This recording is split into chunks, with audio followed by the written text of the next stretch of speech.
স্নপনম।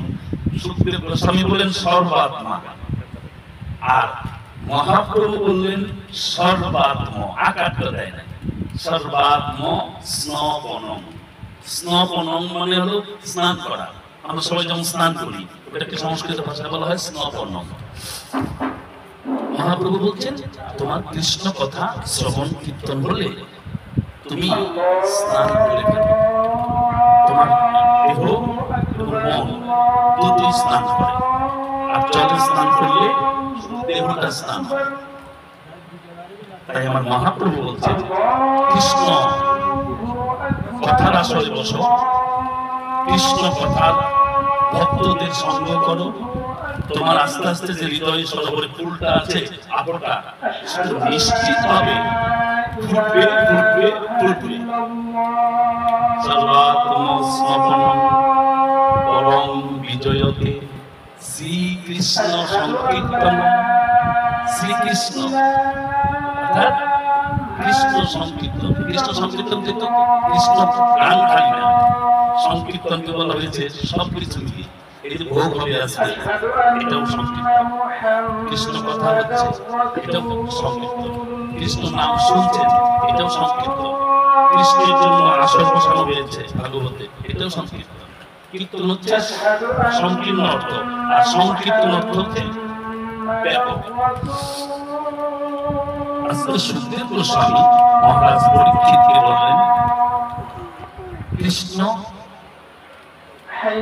চরিত্র, কৃষ্ণ মহিমা, কৃষ্ণ গুণগান তুমি এই 7 দিন 7 রাত্রি শ্রবণ করো। আর পাশাপাশি কোন কথা আমাকে যদি জিজ্ঞাসা করো সেটা যেন অবশ্যই কৃষ্ণ সম্বন্ধীয় হয়। আর অন্তরে যে স্মরণ করার একটা শক্তি আছে, সক্ষমতা আছে, সেই মন দিয়ে শ্রী গোবিন্দের পাদপদ্ম স্মরণ করো। এই হচ্ছে 3টে মুখ্য মৃত্যুমুখী জীবের কর্তব্য। তখন পরীক্ষিত মহারাজ বললেন প্রভু আমি আপনার বাক্য শিরোধার্য করতে চাই, কিন্তু আমার একটা আবদার আছে। সুখদেব গোস্বামী বললেন কি আবদার? আমি ভাগবত কথা কৃষ্ণ কথা শুনবো, কিন্তু আমার আবদার হলো আপনি আমাকে ভাগবত কথা পরিবেশন করে শোনাবেন। তখন সুখদেব গোস্বামী বিব্রত হয়ে গেলেন। কেন? এটার একটা কারণ ভাগবতী আছে, যে সুখদেব গোস্বামী চরিত্র যারা আপনারা পড়েছেন বা চর্চা করেছেন, এই একটা মানে আলাদা ধরনের একটা চরিত্র, যেটা মিলে না, মিলানো সম্ভব হয়ে ওঠে না। কারণ 16 বছর মায়ের গর্ভে ছিলেন, এটা চারটিখানি কথা।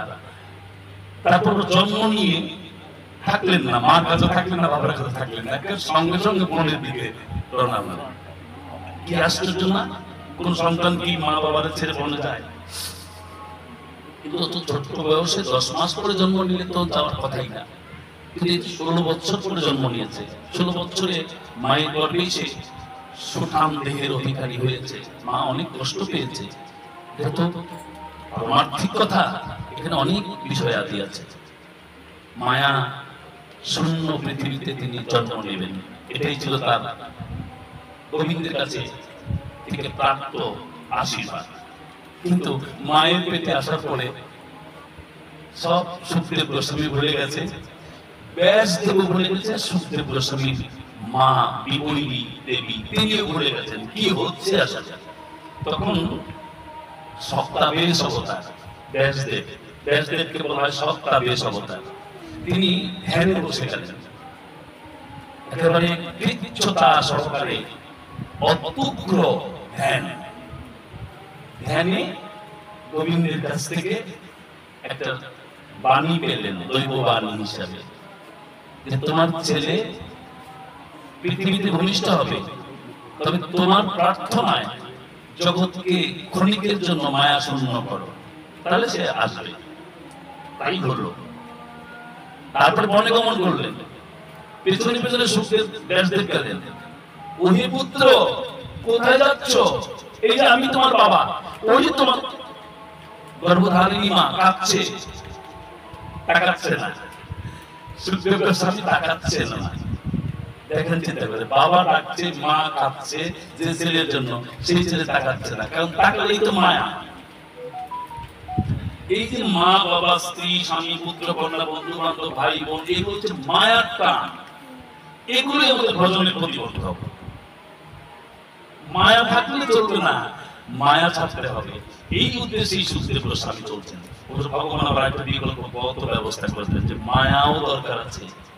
শোনো, তুমি বনে যাচ্ছ কি জন্য? হে গোবিন্দ, তোমাকে পাবো বলে, তোমার ভজন সাধন করব। তখন ভগবান বললেন, ভাগবতে আছে যে তুমি যা বনে গিয়ে পাবে তা যদি ঘরেই বসে পাও, তাহলে বনে যাওয়ার কি অর্থ হলো?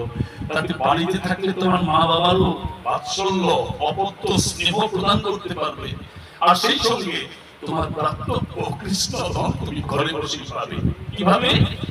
ভাগবত শ্রবণ করো, ভাগবত শিক্ষা নাও, ভাগবতের জ্ঞান জীবনে রূপায়ণ করো, দেখবে নিজেই ভাগবত হয়ে যাবে। তখন তুমি বনে যাওয়াটাই বিড়ম্বনাময় বলে মনে করবে। এই ভগবানের একটা নির্দেশ ছিল। তখন ওই সুখদেব গোস্বামী বাবার মুখ থেকে ভাগবতের কালীয় দমন লীলা, পুতনা মোক্ষণ লীলার একটা শ্লোক শুনলেন। অহোবকি জন্ম কাল কুটম, আমার সম্পূর্ণ মনে নাই ওই শ্লোকটা, মানে পেছনে পেছনে ব্যাসদেব বলছেন আর আগে আগে সুখদেব গোস্বামী শুনছেন। বাবা কি বলছে? অহোবকি জং কাল কুটম, মন্ত্রটা আমি পরে আপনাদের জানাবো, ছোট খুব সুন্দর। ওইটা শুনে এত ডাকছে পিতা, উত্তর নিচ্ছেন না, অথচ বাবার মুখ থেকে ভাগবতের একটা শ্লোক শুনে থেমে গেলেন। থেমে গিয়ে বাবার দিকে তাকে বলেন, বাবা এই কথা কোথায় আছে? এই যে ভাগবত, আমি তোকে ভাগবত শোনাচ্ছি পেছন থেকে। তখন সুখদেব গোস্বামী বললেন, বাবা ভগবান শ্রীকৃষ্ণ আপনি যে আলোচনা করলেন তাতে আমি বুঝতে পারলাম যে পুতনা নামনি একজন রাক্ষসীকেও শ্রী গোবিন্দ ভাতৃবতী দান করেছে বৈকুণ্ঠে। তাহলে তো গোবিন্দ অনেক দয়ার পাত্র, দয়াল, অনেক কৃপালু। তাহলে আমি বনে গিয়ে ভগবান ভজন করবো কেন? আমি তাহলে ঘরে বসেই ভগবানকে কায় মনোবাক্যে ভজন করবো। এই তখন সুখদেব গোস্বামী বাবার কাছে গিয়ে ভাগবত শিক্ষা করলেন। সেই সুখদেব গোস্বামী চরিত্র বলতেছিলাম, এটা একটু বড় হয়ে গেল। তিনি যে কথা বলেন তিনি হচ্ছেন অভ্রান্ত কথা বলেন,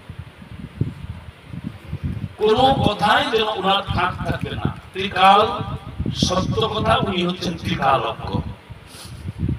যে শ্রবণ করো, হে কলিজি কৃষ্ণ কথা শ্রবণ করো, এই কথাতে তোমার ইহ জীবন এবং পূর্ব জন্মের যে তুমি পাপ সঞ্চয় করে এসেছো এই জন্মে, সব তোমার ধুয়ে মুছে ফেলার হয়ে যাবে।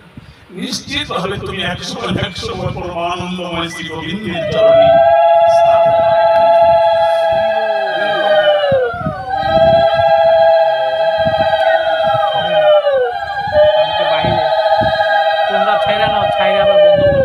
এই জন্যই ভাগবতের আসর মন্দিরে বিভিন্ন জায়গায়